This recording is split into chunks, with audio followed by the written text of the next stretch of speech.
European stock markets are trading modestly higher this morning, with the UK's FTSE 100 index of about 50 points and the Euro Stoxx 50 index higher by around about 30 points. In the currency space, the euro is gaining some ground against the dollar, around that 130 level.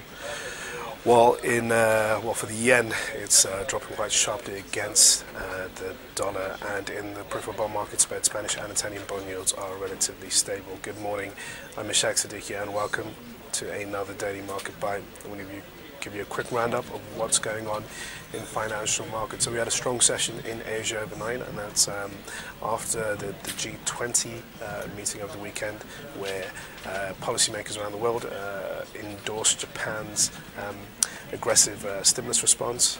Before the meeting, people were worried that Japan may be singled out for its response to target deflation. However, that hasn't been the case, and it seems like policymakers around the world are actually quite encouraged by Japan's move to spur economic growth.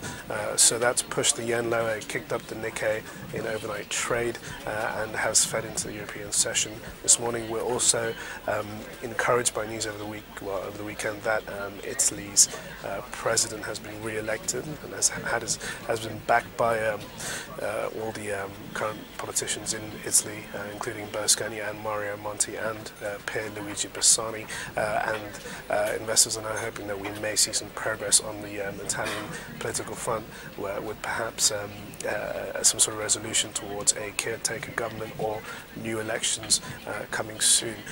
So that's kicked up risk appetite across the board in Europe, and at the same time we are also celebrating some of the strong earning releases that we've seen out from Europe this morning, with the likes of Reckitt Benckiser, which pleased expectations, and at the same time on Friday we had numbers from Microsoft and Google, which are much better than expected.